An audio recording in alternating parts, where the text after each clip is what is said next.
Hello students, welcome to our channel NEET Larvas. Hello everyone, आज हम पढ़ने जा रहे हैं bryophyte which is one of the division of plant kingdom. ठीक है, हमारी लास्ट लेक्चर में हमने प्लांट किंगडम के एल्गी के बारे में पढ़ लिया है और इस लेक्चर में हम ब्रायोफाइट्स के बारे में पढ़ेंगे। ठीक है, as we all know that plant kingdom is divided into 5 division, that is algae, bryophyte, pteridophyte, gymnosperms and angiosperm. We have covered the topic algae and now we'll be moving on to the next topic, that is bryophytes. ठीक है, तो start करते हैं हमारी आज की topic, that is bryophytes. Okay, so bryophytes, these are the kind of plants which grow in moist shaded areas and usually occur in damp, humid and shaded localities. मतलब यहाँ ये कहा गया है कि ब्रायोफाइट्स ऐसे एरिया में पाए जाते हैं जहां नमी बहुत ज्यादा हो और यू कैन से मॉइस्चर कंटेंट बहुत ज्यादा हो और जहां धूप आसानी से नहीं पहुंच सकती, मीन्स जहां छांव होती है. ठीक है, that's why they used to grow in shaded area. That is, the habitat of bryophytes can be considered as moist shaded areas. Okay, and next, they are usually seen to grow in damp, humid and shaded localities. Damp, humid मतलब नमी जहां ज्यादा होती है उस area में और जहां मॉइस्चर कंटेंट ज्यादा होता है उस एरिया में ये पाए जाते हैं. ठीक है, next, they are called amphibians of the plant kingdom. उन्हें क्या कहा जाता है? उन्हें प्लांट किंगडम के एम्फीबियंस कहा जाता है. ठीक है, एम्फीबियंस का मतलब क्या होता है? एम्फीबियंस का मतलब होता है वो ऑर्गेनिज्म जो both land as well as water का यूज करते हैं इन देयर लाइफ साइकिल. ठीक है, तो यहाँ क्या कहा गया है कि एम्फीबियंस किसे कहा जाता है? ब्रायोफाइट्स को प्लांट किंगडम का एम्फीबियंस कहा जाता है. Why? Because they live in soil but are dependent on water for sexual reproduction. Bryophytes को प्लांट किंगडम का एम्फीबियंस क्यों कहा जाता है? क्योंकि वो रहते तो मिट्टी में है बट उन्हें अपनी सेक्सुअल रिप्रोडक्शन के लिए पानी की जरूरत होती है. ठीक है, पानी पे डिपेंडेंट होते हैं. So that's why they are called amphibians of the plant kingdom because they live in soil but are dependent on water for sexual reproduction. ठीक है, तो हमने हैबिटेट देख ली और वो किस तरह से उन्हें प्लांट किंगडम के एम्फीबियंस कहा जाता है और क्यों कहा जाता है वो देख लिया. अब हम नेक्स्ट बात करते हैं इनकी प्लांट बॉडी के बारे में, मीन्स ये दिखने में कैसे होते हैं. ठीक है, सो अगेन इनकी प्लांट बॉडी होती है thallus like. Thallus like means जैसा कि हमने पढ़ा था कि एल्गी की प्लांट बॉडी भी थैलस लाइक होती है. मतलब यहाँ भी हमें ये देखने को मिलेगा कि यहाँ थ्रू रूट, स्टेम और लीव्स पाए नहीं जाते हैं. ठीक है, लेकिन ब्रायोफाइट्स में root like, leaf like and stem like structure पाए जाते हैं. ठीक है, और उसके साथ साथ ये भी देखा गया है कि इनके जो रूट लाइक, लीफ लाइक और स्टेम लाइक स्ट्रक्चर्स है ना, वो एल्गी से थोड़े ज्यादा एडवांस है. जैसा कि मैंने आपको कहा था कि हम अगर एल्गी से ब्रायोफाइट तक आएंगे तो थोड़ी एडवांसमेंट लेवल बढ़ जाएगा. उसी चीज को इस थैलस बॉडी में दिखाया जाता है कि थैलस बॉडी में रूट लाइक, लीफ लाइक और स्टेम लाइक स्ट्रक्चर जो पाए जाते हैं वो एल्गी की root like, leaf like, stem like structure से थोड़े एडवांस्ड होते हैं. ठीक है, next, the plant body is prostrate और इरेक्ट. अच्छा, प्रोस्टेट का मतलब क्या होता है? प्रोस्टेट का मतलब होता है समथिंग लाइक फ्लैटेंड, फ्लैट चीजें, और यू कैन से flat structure. Something which is flattened, that is flat चीजें और फ्लैट स्ट्रक्चर. ओके, सो ये ग्रो कुछ इस तरह से करती है. अगर मैं इसको ग्राउंड मानूं तो प्रोस्टेट बॉडी कुछ इस तरह से दिखेगी जो फ्लैट होगी और ग्राउंड के साथ चिपकी होगी एंड इनकी ग्रोथ भी इसी डायरेक्शन में होती है. ठीक है, और ये इरेक्ट भी हो सकते हैं. इरेक्ट इन द सेंस इनकी ग्रोथ ऊपर डायरेक्शन की तरफ भी हो सकती है.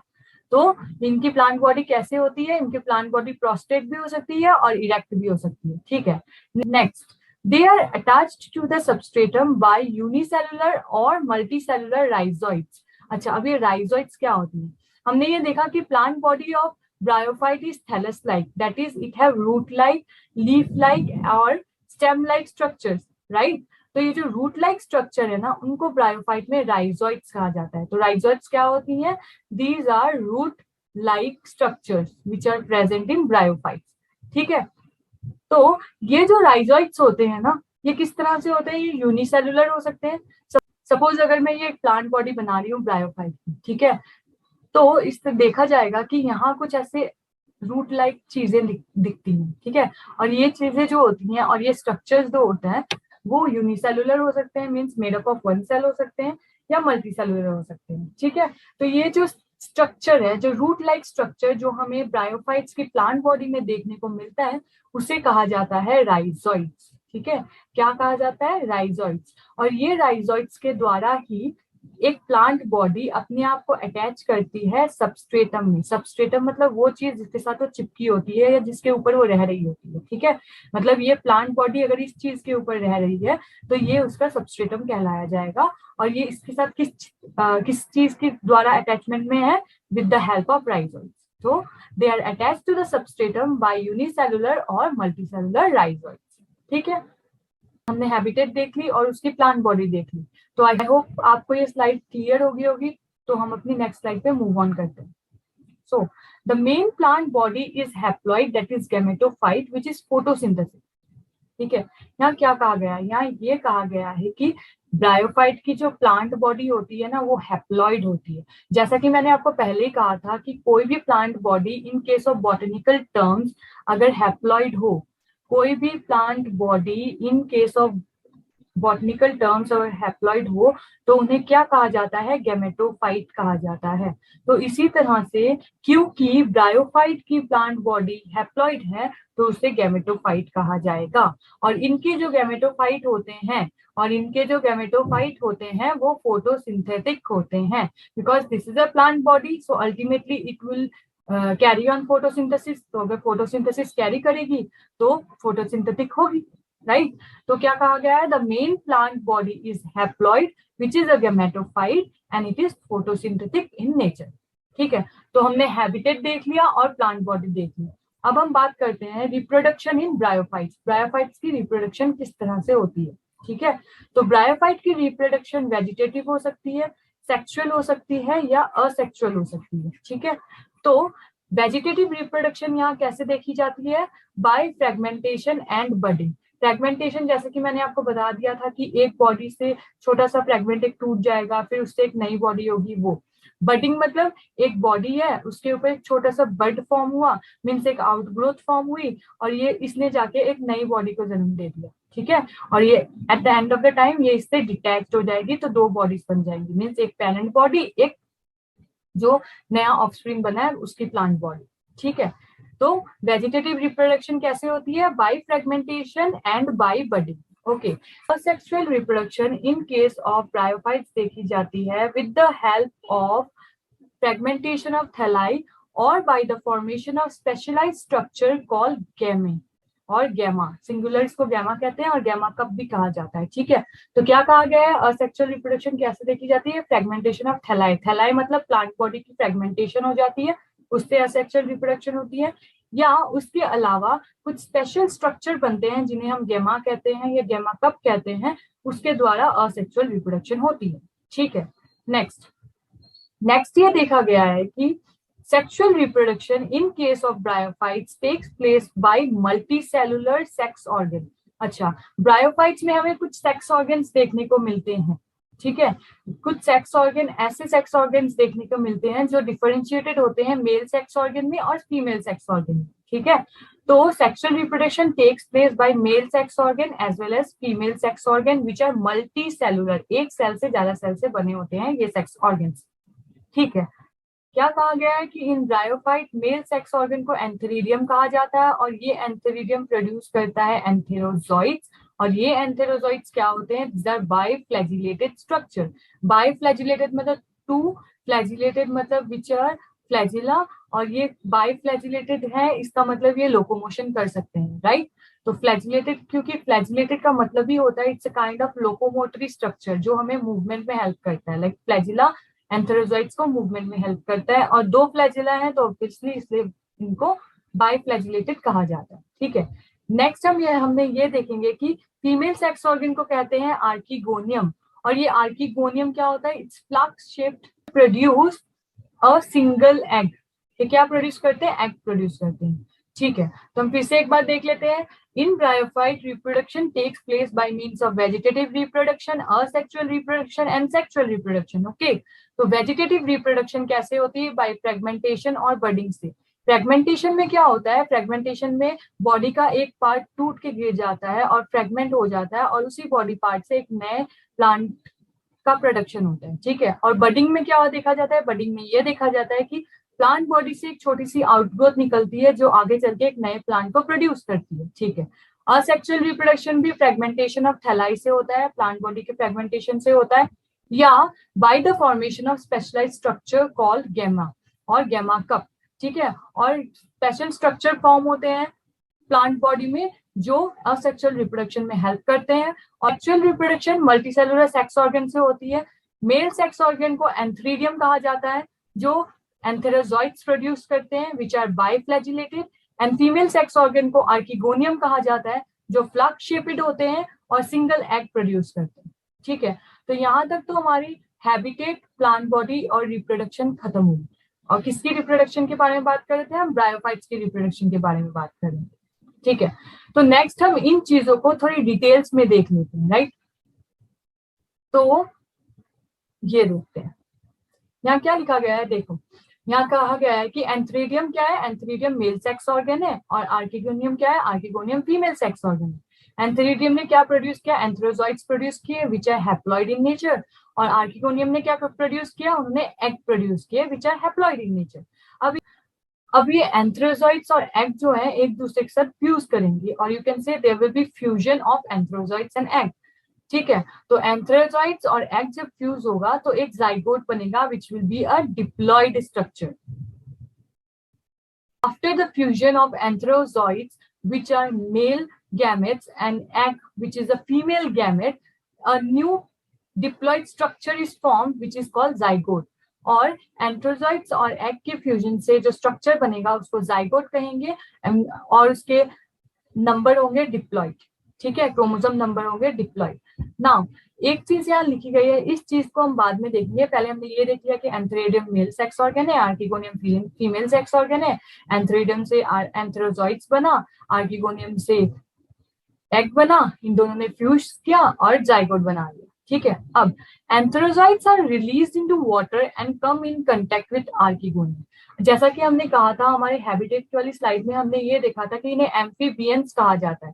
क्यों कहा जाता है? क्योंकि इनको सेक्सुअल रिप्रोडक्शन करने के लिए किसकी जरूरत होती है? पानी की जरूरत होती है। ये रहते मिट्टी में है लेकिन इनको सेक्सुअल रिप्रोडक्शन करने के लिए पानी की जरूरत होती है। तो वही चीज हम यहाँ देखते हैं कि ये जो एंथेरोजॉइट्स है which are haploid in nature, ये क्या करते हैं? ये पानी में रिलीज हो जाते हैं। ठीक है, ये पानी में छोड़ दिए जाते हैं, और उसके बाद वो किसके साथ कंटेक्ट में आते हैं? आर्किगोनियम के साथ कंटेक्ट में आते हैं। उसी के बाद फ्यूजन होता है, and then thereafter zygote is formed which is diploid structure. ठीक है, यहाँ तक तो ठीक है। यहाँ तक एल्गी में भी हमने देखा था कि जाइगोट फॉर्म होता है और उसके बाद मेयोसिस होती है, मेयोसिस के बाद गैमेटोफाइट होती है। पर यहाँ एक चीज डिफरेंट है। क्या डिफरेंस है? डिफरेंस ये है कि जो जाइगोट यहाँ फॉर्म होता है which is a diploid structure, वो इमीडिएटली गैमेटोफाइट नहीं बनाता। बीच में एक बॉडी बनती है जिसको हम कहते हैं स्पोरोफाइट। ये भी क्या बॉडी है? ये भी एक डिप्लॉइड बॉडी ही है। ठीक है, डिप्लॉइड मल्टीसेलुलर बॉडी है जो जाइगोट के डिवीजन से बनती है, जिसको हम कहते हैं स्पोरोफाइट। जैसा कि मैंने आपको कहा था, एक डिप्लॉइड स्ट्रक्चर को in terms of botany sporophyte कहा जाता है जब हम प्लांट किंगडम की बात करते हैं। ठीक है, तो ये स्पोरोफाइट क्या है? This is a multi cellular structure जो जाइगोट से बना है which is diploid in nature. ठीक है, तो ये स्पोरोफाइट आगे चल के मेयोसिस करेगा और क्या बनाएगा? स्पोर्स बनाएगा। अब ये जो स्पोर्स होंगे ये एन होंगे। ऑब्वियसली मेयोसिस हुई है, मेयोसिस होने के बाद जो स्पोर्स बनेंगे वो तो एन ही होंगे ना। तो ये स्पोर्स एन होंगे जो आगे चल के जर्मिनेट करेंगे और एक गैमेटोफाइट को प्रोड्यूस करेंगे। ठीक है, तो हमने क्या देखा? हमने ये देखा कि एंथेरिडियम एक मेल सेक्स ऑर्गन है, आर्किगोनियम एक फीमेल सेक्स ऑर्गन है। ये एंथेरिडियम एंथेरोजॉइट्स प्रोड्यूस करते हैं जो haploid archegonium female sex organ है, और ये आर्किगोनियम एग प्रोड्यूस करता है जिसको सिंपल भाषा में कहें तो ये फीमेल गैमेट है। तो ये जो एंथेरोजॉइट्स और एग है ये एक दूसरे के साथ फ्यूज करते हैं वाटर में और जाके एक जाइगोट बनता है, और ये जाइगोट एक मल्टीसेलुलर बॉडी को प्रोड्यूस करता है जिसे स्पोरोफाइट कहा जाता है। और ये स्पोरोफाइट आगे चल के मेयोसिस करके स्पोर्स बनाता है with the help of reduction division. और स्पोर्स बनाने के बाद उस स्पोर्स को जब जर्मिनेट किया जाता है तब एक गैमेटोफाइट बनता है। ठीक है, आई होप आपको ये सब क्लियर हो गया हो। तो हम नेक्स्ट देख लेते हैं स्पोरोफाइट के बारे में थोड़ी चीजें। अच्छा, अब हम कुछ चीजें स्पोरोफाइट के बारे में पढ़ लेते हैं। ठीक है, जैसा कि मैंने आपको पहले ही कह दिया कि स्पोरोफाइट क्या है, it is a multi cellular body. तो ये किससे बनती है, जाइगोट से बनती है obviously after division. Next, it is not free living. Free living नहीं है, मतलब ये किसी के साथ अटैच होगी ऑब्वियसली। और किसके साथ अटैच होती है, ये अटैच होती है गैमेटोफाइट के साथ। और क्यों अटैच्ड होती है उसका भी रीजन बताते हैं हम। Because it is attached to the photosynthetic gametophyte and derives nourishment from it। ये गैमेटोफाइट के साथ क्यों अटैच होती है, क्योंकि ये खुद फोटोसिंथेटिक नहीं होती। तो ये गैमेटोफाइट के साथ इसलिए अटैच्ड होती है ताकि वो उससे नरिशमेंट डिराइव कर सके, उससे न्यूट्रिशन मिल सके, उसे खाना मिल सके। इसीलिए sporophyte of bryophyte sporophyte of bryophyte is not independent, whereas gametophyte of bryophyte is independent, क्योंकि वो खुद का खाना खुद बना सकता है क्योंकि वो फोटोसिंथेटिक है। ठीक है, तो यहाँ तक चीजें क्लियर हो गई। हैबिटेट कैसी होती है ब्रायोफाइट्स की, ब्रायोफाइट की रिप्रोडक्शन कैसी होती है, उनकी प्लांट बॉडी कैसी होती है, और उनके स्पोरोफाइट की क्या क्या डिस्टिंक्शन होती है, और गैमेटोफाइट कैसे होते हैं इनके। ठीक है, नेक्स्ट हम देखते हैं लाइफ साइकिल ऑफ ब्रायोफाइट। ठीक है, ये रही लाइफ साइकिल ऑफ ब्रायोफाइट। ठीक है, सिंपली देखते हैं जैसे हमने एल्गी में पढ़ा था। गैमेट्स, एक गैमेट आया, दूसरा गैमेट आया, जाइगोट बनाया विच इज डिप्लॉइड स्ट्रक्चर। पर ये जो दो स्टेप है ना, स्पोरोफाइट और स्पोर्स वाले, ये वाला स्टेप और ये वाला स्टेप, ये दो स्टेप आपको एल्गी में नहीं मिलते। जाइगोट से डायरेक्ट गैमेटोफाइट बनता है। लेकिन in case of bryophyte zygote ट्वाइसन है, उसके बाद इमीडिएटली वो गैमेटोफाइट नहीं बनाएगा मेयोसिस करके, उसके बाद वो एक मल्टीसेलुलर स्ट्रक्चर बनाएगा जिसे कहा जाता है स्पोरोफाइट। और ये स्पोरोफाइट ट्वाइसन नंबर का होता है। ठीक है, उसके बाद स्पोरोफाइट क्या करता है, मेयोसिस करेगा, उसके बाद वो स्पोर्स बनाएगा, फिर ये स्पोर्स जर्मिनेट करके गैमेटोफाइट बनाएंगे। ठीक है, मैंने क्या कहा, मैंने ये कहा कि एक गैमेट है, दूसरा गैमेट आएगा, जाइगोट एक स्ट्रक्चर बनेगा, वो जाके एक मल्टीसेलुलर बॉडी को प्रोड्यूस करेगा, और ये मल्टीसेलुलर बॉडी आगे चल के मेयोसिस करेगी। मेयोसिस करने के बाद स्पोर्स फॉर्म होंगे, और वही स्पोर्स जाके फिर गैमेटोफाइट को प्रोड्यूस करेंगे। ठीक है, तो एक चीज आप ये देखो कि यहाँ क्या देखने को मिल रहा है, एन एन एन, मतलब most of the life cycle में आपको हैप्लॉइडी नेचर देखने को मिल रहा है, राइट। तो इसीलिए इस लाइफ साइकिल को या ब्रायोफाइट्स की लाइफ साइकिल को हैप्लॉन्टिक कहा जाता है। क्या कहा जाता है, हैप्लॉन्टिक कहा जाता है। क्यों कहा जाता है, क्योंकि हैप्लॉन्टिक इसलिए कहा जाता है क्योंकि most of the life cycle इनकी गैमेटोफाइट और यू कैन से हैप्लॉइड नंबर के क्रोमोसोम के आसपास ही घूमती रहती है। ठीक है, ब्रायोफाइट्स की लाइफ साइकिल को इसलिए हैप्लॉन्टिक टाइप कहा जाता है क्योंकि इनकी लाइफ साइकिल का मोस्ट ऑफ द पार्ट जो है वो हैप्लॉइड नंबर ऑफ क्रोमोसोम ही ले लेते हैं, क्योंकि जाइगोट और स्पोरोफाइट तो थोड़ी देर के लिए ही फॉर्म होते हैं। ठीक है, इसलिए इनकी लाइफ साइकिल को क्या कहा जाता है, हैप्लॉन्टिक लाइफ साइकिल। ठीक है, तो हमें क्या क्या देखने को मिला, हमें ये देखने को मिला कि सेक्स ऑर्गन्स जैसे एंथेरियम और आर्किगोनियम, ये सबसे पहले हमें कहाँ देखने को मिले, या ब्रायोफाइट्स में देखने को मिले। ठीक है, नेक्स्ट, क्योंकि हमने एल्गी पढ़ ली है तो एल्गी में हमें ये देखने को मिला था कि जाइगोट जो है वो खुद ही स्पोरोफाइट का काम करता है, लेकिन यहाँ हमें स्पोरोफाइट नाम की एक अलग मल्टीसेलुलर बॉडी दिखती है जो मेयोसिस करती है, उसके बाद स्पोर्स बनाती है, उसके बाद गैमेटोफाइट की प्रोडक्शन होती है। ठीक है, तो ये सारे डिफरेंसेस आपको याद रखने होंगे एल्गी में क्या है। तो ये सब क्या है, ये सब कुछ एडवांसमेंट है एल्गी से ब्रायोफाइट्स की, ये सारी कुछ एडवांसमेंट है।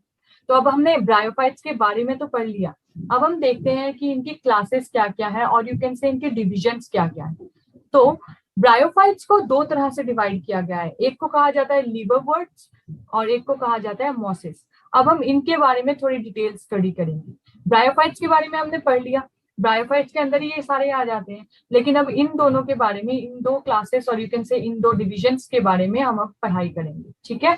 तो हम पहले बात करेंगे लिवर्वर्ट्स के बारे में, फिर हम बात करेंगे मॉसिस के बारे में। तो स्टार्ट करते हैं लिवर्वर्ट्स के बारे में।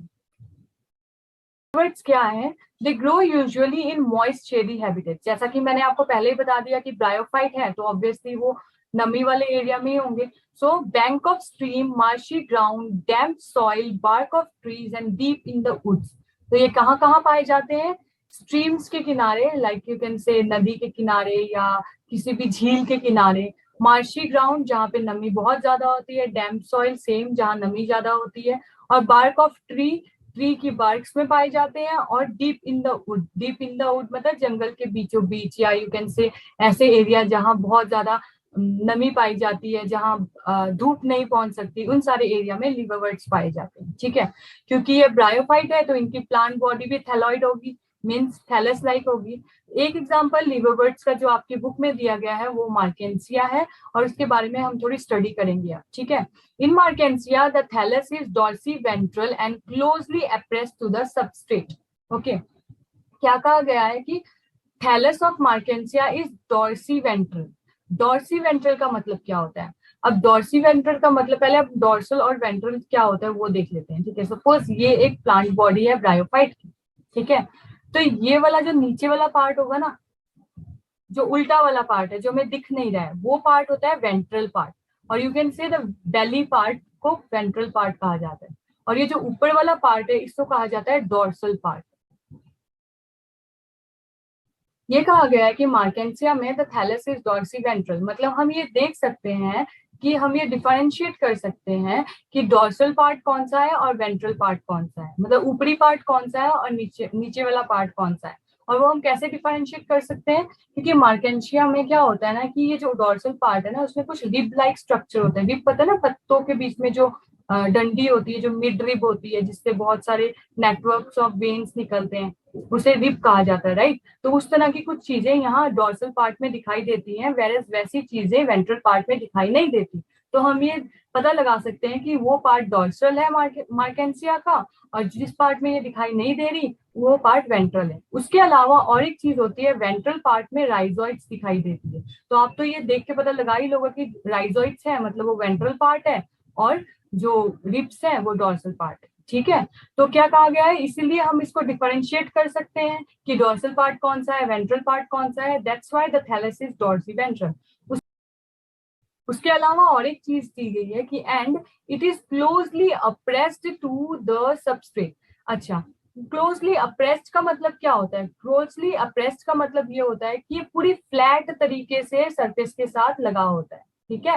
इसी को कहते हैं closely appressed to the substrate. Substrate मतलब वो सरफेस जिससे ये जुड़ा हुआ है और वो फ्लैटली उससे जुड़ा हुआ रहता है, ठीक है। Next, the leafy member have tiny leaf like appendages in two rows on the stem like structure. क्या कहा गया है कि इनके जो लीफी मेंबर्स होते हैं जिसमें लीफ लाइक स्ट्रक्चर्स होते हैं ना, उसमें छोटी छोटी लीफ लाइक अपेंडेजेस होती हैं, मतलब ऐसे कुछ चीजें पाई जाती है, लीफ लाइक अपेंडेजेस पाई जाती हैं, ठीक है। और कहाँ पाई जाती है? इन टू रोज, टू रोज मतलब एक ये, ठीक है, two rows on the stem like structure. ये कुछ ऐसा स्टेम लाइक स्ट्रक्चर होगा, ये कुछ ऐसा स्टेम लाइक स्ट्रक्चर होगा, और उसमें सपोज ऐसे डंडी निकल के एक और ये दो ऐसे कुछ स्ट्रक्चर पाए जाएंगे, ठीक है। तो इसे कहते हैं the leafy member have tiny leaf like appendages in two rows on the stem like structure. तो आई होप आपको ये वाली स्लाइड क्लियर हो गई होगी। तो हम मूव करते हैं नेक्स्ट स्लाइड पे, ठीक है। नेक्स्ट हम देखेंगे रिप्रोडक्शन के बारे में। अब रिप्रोडक्शन ऑफ लिवरवर्ट्स कैसे होता है, ठीक है। देखो, असेक्सुअल रिप्रोडक्शन इसमें तो बाय फ्रेगमेंटेशन ऑफ थैलाई होता है, जो कि हम पहले ही बात कर चुके हैं जिसके बारे में, और by formation of gemma. Gemma क्या होता है? Gemma this are specialised structure which help in asexual reproduction, ठीक है। ये गैमा क्या होते हैं देखते हैं। These are green multicellular asexual buds developed into small receptacles located on the thalli। क्या कहा गया है कि अगर ये एक प्लांट बॉडी है, ठीक है, तो डोर्सल साइड में क्या देखा जाएगा? वेंट्रल साइड में नहीं, डोर्सल साइड में ये देखा जाएगा। मैं एक रफ स्ट्रक्चर बना रही हूँ, ठीक है। तो डोर्सल साइड में ये देखा जाएगा कि कुछ डिप्रेशन है, ठीक है, और उस डिप्रेशन में ऐसे कप लाइक स्ट्रक्चर एक बने, ठीक है, और ये जो कप लाइक स्ट्रक्चर है ना, इसी को गैमा कप कहा जाता है, और यही आगे चल के असेक्सुअल रिप्रोडक्शन में हेल्प करते हैं, ठीक है। और gemma detach from the parent body and germinate to form new individual. ये क्या करती है, ये अपने आप को डिटैच कर लेती है, मतलब ये टूट जाते हैं, ऐसे बिखर के निकल के आ जाते हैं, और ये आगे चल के फिर क्या बनाते हैं, प्लांट बॉडी को प्रोड्यूस कर देते हैं। सो सिंपल सी बात है, क्या कहा गया है कि असेक्सुअल रिप्रोडक्शन में फ्रेगमेंटेशन ऑफ थैलाई होती है और by the formation of gemma होता है, जो क्या है, जो एक स्पेशलाइज्ड स्ट्रक्चर है। कहाँ पाया जाता है, थैलाई के ऊपर पाया जाता है, किसके अंदर पाया जाता है, developing small रिसेप्टिकल cup like structure में पाए जाते हैं, और अगर ये डिटैच हो जाए प्लांट बॉडी से तो एक नए प्लांट को प्रोड्यूस कर सकते हैं, और you can say on germination they form a new individual, ठीक है। तो असेक्सुअल रिप्रोडक्शन किसके द्वारा होती है, बाय फ्रेगमेंटेशन और by formation of gemma cup, ठीक है।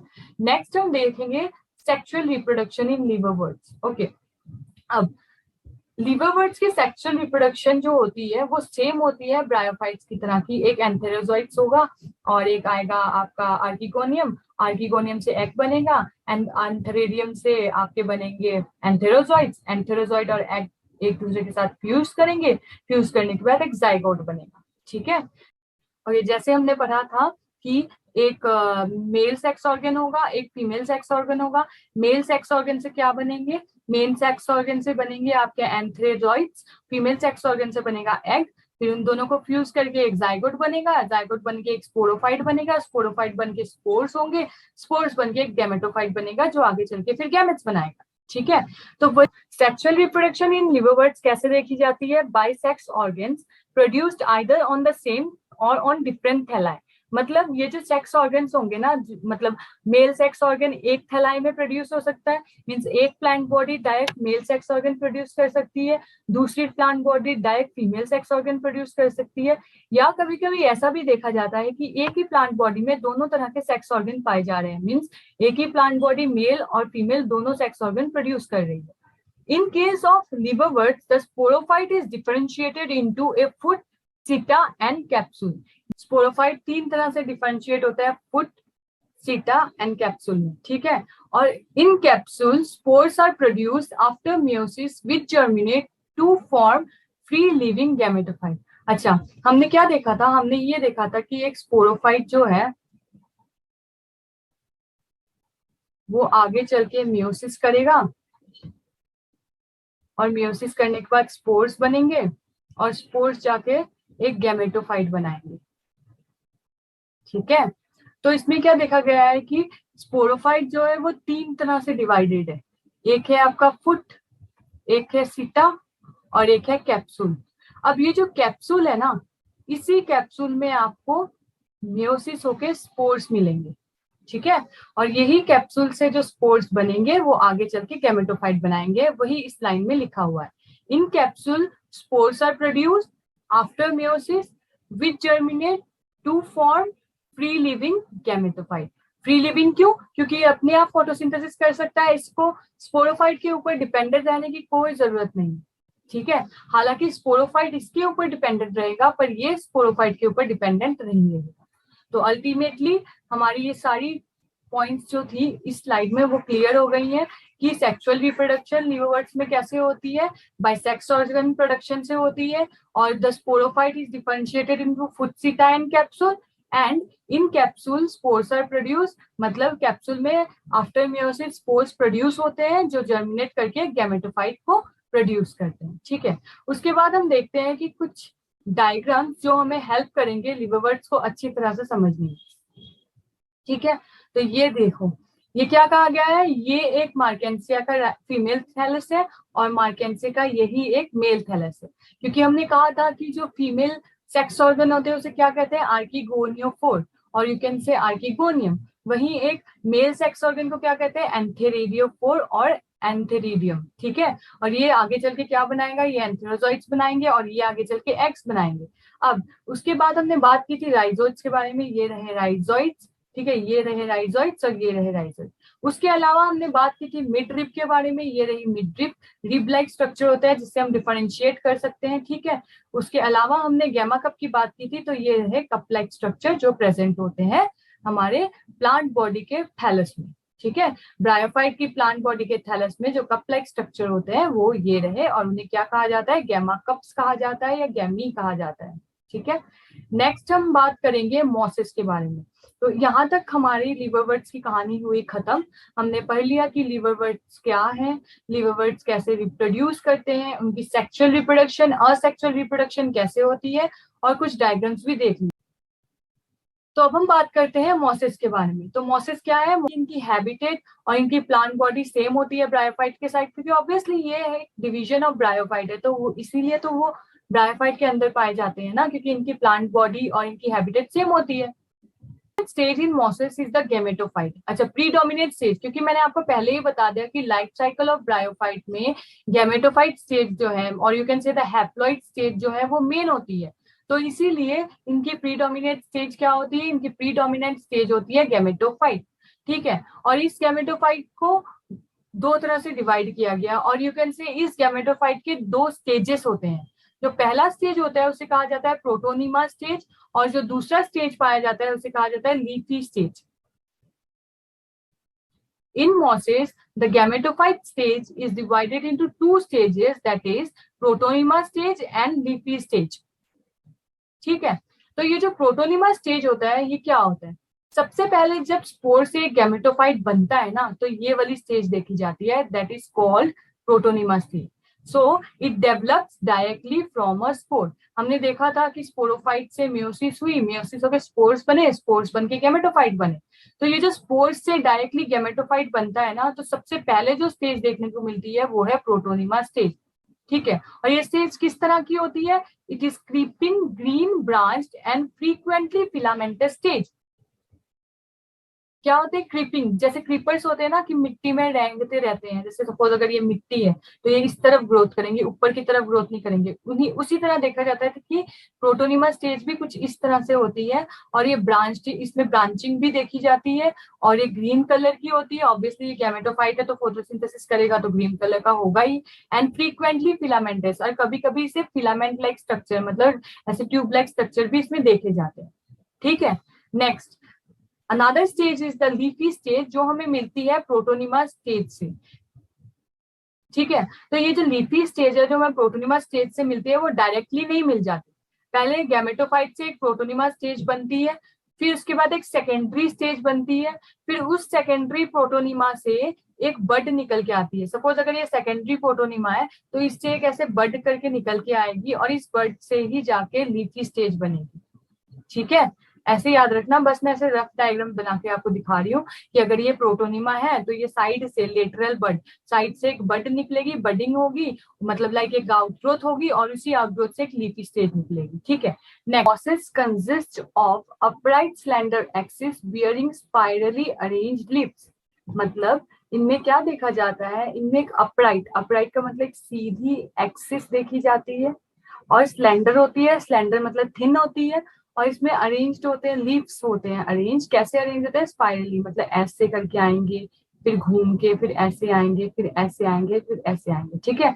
तो इस तरह की अरेंजमेंट को क्या कहा जाता है, स्पाइरली अरेंज्ड लीव्स होते हैं, ठीक है। अगर मैं एक स्टेम बनाऊं ऐसे, तो यहाँ से ऐसे लीव्स आएंगे, फिर यहाँ जाके, फिर यहाँ से ऐसे लीव्स आएंगे, कुछ इस तरह, ठीक है। Spirally arranged leaves and consist of upright, upright मतलब सीधी पतली सी डंडी होती है, और उसमें ऐसे लीव्स अरेंज्ड होते हैं, ठीक है। Next, they are attached to the soil through multicellular and branch rhizoid. ये तो क्लियर हो गई होगी आपको, क्योंकि ब्रायोफाइट है तो सॉइल से अगर अटैचमेंट चाहिए तो रूट लाइक ऑर्गेन्स चाहिए होंगे। तो रूट लाइक ऑर्गेन्स क्या है, रूट लाइक ऑर्गेन्स तो राइजोइड्स ही है ना ब्रायोफाइट्स में, तो अल्टीमेटली राइजोइड्स ही होंगे, मल्टीसेलुलर या ब्रांच्ड हो सकते हैं। मॉसेस बियर सेक्स ऑर्गन्स, इनके पास सेक्स ऑर्गन्स होते हैं obviously for sexual reproduction. Means leafy stage ही ऐसी स्टेज है जिसके पास सेक्स ऑर्गन्स होते हैं। गैमेटो, अगर आपको पूछा जाए कि गैमेटोफाइट की कौन सी स्टेज है विच बियर सेक्स ऑर्गन, तो आपको लिखना पड़ेगा लीफी स्टेज। और अगर आपको ये पूछा जाए कि गैमेटोफाइट में जो स्टेज होती है, कौन सी स्टेज है जो डायरेक्टली बनती है स्पोर्स के बाद, तो वो आपको लिखना पड़ेगा प्रोटोनिमा स्टेज। ठीक है, तो आपको इन दोनों का डिफरेंस पता चल गया कि प्रोटोनिमा स्टेज क्या है और लीची स्टेज क्या है। ये दोनों दो स्टेजेस है, किसकी स्टेजेस है, गैमेटोफाइट की स्टेजेस है। ठीक है, और किसके गैमेटोफाइट की, मोसेस के गैमेटोफाइट की स्टेजेस है। ठीक है, next, they develop directly from A spore. Protonema stage directly spore से डेवलप होती है और ये क्रीपिंग होती है। क्रीपिंग मतलब ये जमीन पे चलती है और ग्रीन होती है, जिसमें ब्रांचिंग होती है और फिलामेंट लाइक भी हो सकती है। ठीक है, नेक्स्ट की आती है leafy stage, that is it develop from the secondary protonema. Secondary protonema का मतलब ये है कि प्रोटोनिमा के स्टेज के बाद बीच में, लाइक ये अगर प्राइमरी प्रोटोनिमा है तो ये थोड़ा सा एडवांस हो जाएगा, उसके बाद एक स्टेज आएगी, उसको बोलेंगे सेकेंडरी प्रोटोनिमा स्टेज। और उस सेकेंडरी प्रोटोनिमा स्टेज से जो स्टेज बनती है वो होती है लीफी स्टेज। मतलब अगर प्रोटोनिमा, ये अगर प्राइमरी प्रोटोनिमा है तो उसके थोड़ी एडवांसमेंट के बाद एक अलग स्टेज आएगी जिसे हम कहेंगे सेकेंडरी प्रोटोनिमा स्टेज। और ये सेकेंडरी प्रोटोनिमा स्टेज ही आगे चल के एक बड फॉर्मेशन करती है। मतलब अगर ये एक प्लांट बॉडी है तो यहाँ एक बड फॉर्मेशन होगी और वो प्लांट बॉडी और वो बड जाके आगे चल के एक स्टेज को पैदा करेगी जिसे कहेंगे लीफी स्टेज। ठीक है, और leafy stage consist of upright slender axis bearing spirally arrange leaves, जो हमने ऑलरेडी डिस्कस कर लिया है। And they are attached to the soil through multicellular and branch rhizoids and they bears the sex organ. तो I hope आपको ये वाली slide clear हो गई होगी। तो हम बात करते हैं मॉसेस के रिप्रोडक्शन के बारे में, राइट। तो मॉसेस के रिप्रोडक्शन में क्या देखा गया है ना कि वेजिटेटिव रिप्रोडक्शन इनकी कैसे होती है, सेम बाय फ्रेगमेंटेशन और budding in the secondary protonema. Stage में ये बडिंग और फ्रेगमेंटेशन होती है, सेकेंडरी प्रोटोनिमा में होती है। ये आपको याद रखना पड़ेगा कि कौन से स्टेज में सेक्स ऑर्गन्स होते हैं, कौन से स्टेज में बडिंग होती है, कौन से स्टेज स्पोर के बाद डायरेक्ट फॉर्म होता है। ये सारी चीजें आपको याद रखनी है। ठीक है, नेक्स्ट, सेक्सुअल रिप्रोडक्शन। जैसा कि हमने देखा कि सेक्स ऑर्गन्स की प्रोडक्शन से होती है और ये सेक्स ऑर्गन्स कब प्रोड्यूस होते हैं, जब लीफी स्टेज आती है तब सेक्स ऑर्गन्स प्रोड्यूस होते हैं। ठीक है, कहाँ प्रोड्यूस होते हैं, एपेक्स में, मतलब ऑन द टिप में प्रोड्यूस होते हैं।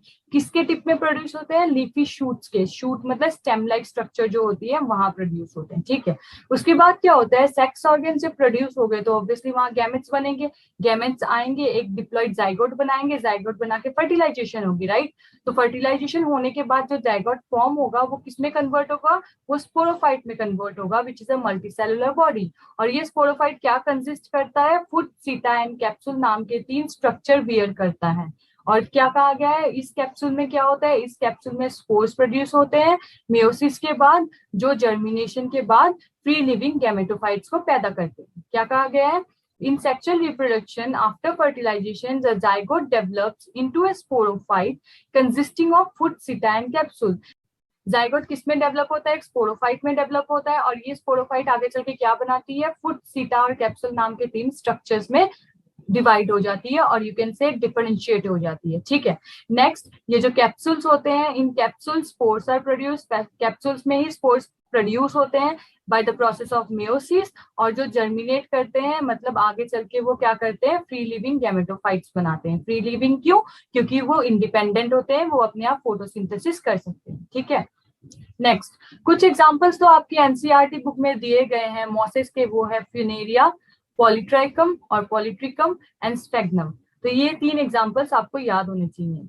और जैसे कि हमने लीवरबर्ड्स में पढ़ा, लीवरबर्ड्स का एग्जांपल कौन सा था, मार्केंसिया।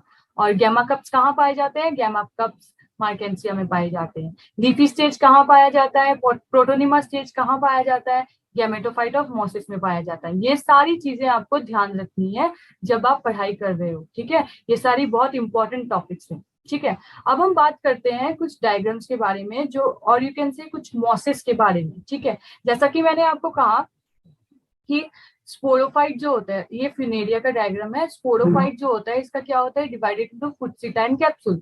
तो सीटा और कैप्सूल में डिवाइडेड है। ठीक है, अब आप ये पूछोगे कि ये जो स्पोरोफाइट है ये गैमेटोफाइट के साथ क्यों लगा हुआ है, क्योंकि देखो हमने पहले ही कहा था कि ब्रायोफाइट में जो स्पोरोफाइट होता है वो इंडिपेंडेंट नहीं होता, राइट।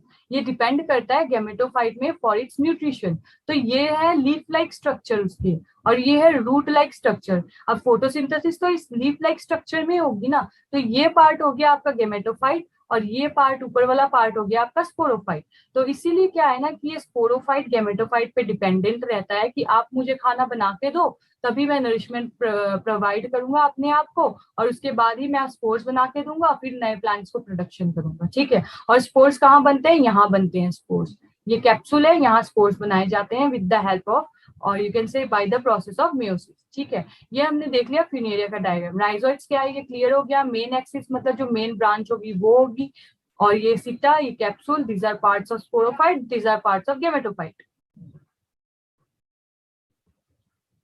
नेक्स्ट हम बात करेंगे स्पेग्नम के बारे में, और स्पेग्नम के ये जो स्ट्रक्चर हमने दे के रखा है यहाँ पे, ये किस चीज का स्ट्रक्चर है? गैमेटोफाइट का। क्योंकि जैसा कि आप देख रहे हो यहाँ पे क्या है, दो ब्रांचेस हैं, एक है एंथरीडियल ब्रांच, एक है आर्किगोनियल ब्रांच। अब ये एंथरीडियल ब्रांच क्यों? क्योंकि एंथरीडियम, याद है हमने क्या पढ़ा था कि एंथरीडियल ब्रांच से ही, और यू कैन से एंथरीडियम से ही एंथेरोजॉइट्स बनते हैं, और आर्किगोनियम से फीमेल गैमेट्स बनते हैं जिसको एग कहा जाता है, दोनों फ्यूज करते हैं, जाइगोट बनेगा। तो इसीलिए ये गैमेटोफाइट का स्ट्रक्चर है। ये आपके आर्किगोनियल ब्रांच हो गई, ये आपकी एंथरीडियल ब्रांच हो गई।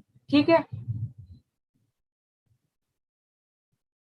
तो जैसा कि आपने देखा कि एंथरीडियल ब्रांच और आर्किगोनियल ब्रांच कभी कभी हमें एक ही स्ट्रक्चर में मिलती है, बट इन केस ऑफ मार्केंसिया और इन केस ऑफ लिवरवर्ट्स हमने ये देखा कि हमें फीमेल स्ट्रक्चर और मेल स्ट्रक्चर अलग अलग प्लांट में मिले। ठीक है, अलग अलग थैलस में मिले, और यहाँ हमें मेल स्ट्रक्चर और फीमेल स्ट्रक्चर एक ही थैलस में मिल रहे हैं। तो मतलब ये डिपेंड करता है प्लांट के ऊपर कि उस हमें जो स्ट्रक्चर्स मिलेंगे फीमेल और मेल वो एक ही थैलाई में होंगे या अलग अलग थैलाई में होंगे। तो यहाँ खत्म होता है हमारी टाइप्स ऑफ ब्रायोफाइट्स के बारे में। अब थोड़ी सी चीजें जो बाकी हैं, जो आपके एनसीईआरटी सिलेबस में एडिशनल इंफॉर्मेशन के हिसाब से दी गई हैं, वो है यूजेस ऑफ ब्रायोफाइट्स। हमने ये तो पढ़ लिया कि ब्रायोफाइट क्या है, किस तरह से पाए जाते हैं, उनकी रिप्रोडक्शन कैसी होती है, उनकी क्लासेस क्या क्या होती हैं, बट अब हम देखेंगे कि इनकी यूजेस क्या क्या होती हैं, और ये यूजेस है ये सारी। ठीक है, क्या कहा गया है कि सम मॉसेस, मॉसेस क्योंकि हम ब्रायोफाइट्स की बात करेंगे तो इसमें लिवरवर्ट्स और मॉसेस दोनों होंगे। ठीक है, तो some mosses provide food for herbaceous mammals, birds and other animals. मतलब कुछ कुछ मॉसेस ऐसे होते हैं जिन्हें बर्ड्स, मैमल्स और एनिमल्स कंज्यूम करते हैं, खाते हैं। ठीक है, next, sphagnum a moss provide peat used as a fuel and as packaging material for transshipment of living material because of their capacity to hold water। क्या कहा? मैग्नम नाम का एक मॉस है जो पीट प्रोवाइड करता है। एंड व्हाट इज पीट? पीट एक ऐसी चीज है जो हम एज ए फ्यूल यूज करते हैं। ठीक है, और पैकेजिंग मटेरियल में भी स्पेग्नम का काम होता है, और यू कैन से पैकेजिंग मटेरियल में भी स्पेग्नम यूज किया जाता है ताकि शिपमेंट कर सके लिविंग थिंग्स की, यहाँ से वहां शिपमेंट मतलब ट्रांसपोर्टेशन कर सके। ठीक है, क्यों? क्योंकि इसमें पानी की कैपेसिटी बहुत ज्यादा होती है, और अगर हम लिविंग मटेरियल को यहाँ से वहां ट्रांसपोर्ट कर रहे हैं और विदाउट वाटर अगर ट्रांसपोर्ट किया जाए तो उसमें डिहाइड्रेशन का खतरा रहता है। राइट, क्या कहा गया है कि mosses decompose rocks making the substrate suitable for the growth of higher plant. अच्छा, क्या कहा गया कि मॉसेस का एक काम क्या है, ये क्या करते हैं, ये रॉक्स को, और यू कैन से रॉक्स में पाए जाने वाले जो सबस्ट्रेट है ना उसको डिकम्पोज कर देते हैं, मतलब किसी चीज को सड़ा देना या डिके कर देना। ठीक है, तो ये मॉसेस भी वही काम करते हैं, डिके कर देते हैं वहां के सब्सटेंस को। तो क्या होता है ना, वो एज ए ऑर्गेनिक मैटर बन जाता है, किसके लिए? हायर ग्रोथ की प्लांट के लिए। इसीलिए इन्हें प्लांट सक्सेशन में हेल्प करने का क्रेडिट भी मिलता है। Means they are known for plant succession, मतलब प्लांट्स की ग्रोथ करने में हेल्प करते हैं, इसलिए ऐसा कहा जाता है कि ब्रायोफाइट प्लांट सक्सेशन में काम आते हैं। ठीक है, next, they reduce the impact of falling rain and prevent soil erosion by forming dense mats। अच्छा, जैसे कि हमने ये कहा था कि ब्रायोफाइट्स में अगर हम मॉसेस की बात करें तो वो क्या करते हैं, मॉसेस क्रीपिंग होते हैं, मतलब ये ग्राउंड में ऐसे चलते हैं, इस तरह से ये बढ़ते जाएंगे बढ़ते जाएंगे। तो आप ये देख सकते हो कि ये ग्राउंड को एक तरह से कवर कर लेते हैं एक मैट की तरह। ठीक है, अगर ये ग्राउंड है, अगर ये ग्राउंड है तो इस तरह से अगर ये बनते जा रहे हैं तो ये ग्राउंड को कवर कर लेंगे। तो अल्टीमेटली क्या देखा जाता है कि अगर रेनफॉल पड़ेगी तो मॉसेस के ऊपर ही पड़ेगी, या सॉइल इरोजन होगी तो इनके ऊपर से ही होगी। तो अल्टीमेटली ये क्या करते हैं, सॉइल इरोजन को प्रिवेंट करने में हेल्प करते हैं। ठीक है, और इम्पैक्ट ऑफ रेन को रिड्यूस कर देते हैं। रेन जो डायरेक्टली पहले सॉइल पर पड़ती और सॉइल इरोजन होती, अब वो डायरेक्टली नहीं पड़ेगी, डायरेक्टली पहले मॉसेस के ऊपर पड़ेगी, फिर उनके थ्रू जाके सॉइल में जाएगी। ठीक है, तो अल्टीमेटली ये क्या करेंगे, सॉइल इरोजन को प्रिवेंट करेंगे। सो हमने क्या क्या देखा कि ब्रायोफाइट्स कैसे यूज किए जाते हैं, ये एज ए फूड यूज किए जाते हैं हर्बेशियस मैमल्स के लिए, एज ए पीट यूज किए जाते हैं फ्यूल के लिए, as a packaging material use किए जाते हैं ट्रांसशिपमेंट के लिए, किसके लिए, लिविंग मटेरियल के लिए। क्यों? क्योंकि इनकी वाटर होल्डिंग कैपेसिटी बहुत ज्यादा होती है। नेक्स्ट, ये डिकम्पोज करते हैं rocks, making the substrate suitable for the growth of higher plants. ये डिकम्पोज किसको करते हैं, रॉक्स को डिकम्पोज करते हैं ताकि हायर प्लांट्स के लिए ऑर्गेनिक मैटर प्रोवाइड कर सके। ये क्या करते हैं, इम्पैक्ट ऑफ फॉलिंग रेन को रिड्यूस करते हैं और सॉइल इरोजन को प्रिवेंट करते हैं। तो यहाँ खत्म होती है हमारी uses of bryophytes as well as the types of bryophyte and the different characteristics or the reproduction or sexual cycle of bryophytes। ठीक है, तो आज हमने क्या क्या पढ़ा, आज हमने ये पढ़ा कि ब्रायोफाइट्स क्या है, उनकी रिप्रोडक्शन कैसी होती है, वो कहाँ पाए जाते हैं, उनकी प्लांट बॉडी कैसी है, किस तरह से वो डिवाइड है, और जो दो डिवीजन है उनके बारे में हमने डिटेल स्टडी कर ली, as well as life cycle of bryophytes पढ़ लिया हमने ये देख लिया कि हैप्लॉन्टिक क्यों कहा जाता है उन्हें, और उसके अलावा लास्ट में हमने ये पढ़ा कि ब्रायोफाइट्स के यूजेस क्या हैं। तो आई होप आप सबको ये समझ आ गया हो। Thank you very much. Students, अगर आपको इस वीडियो से थोड़ी भी हेल्प मिली हो तो हमारे इस वीडियो को लाइक कीजिए, शेयर कीजिए और हमारे चैनल को सब्सक्राइब कीजिए। Thank you.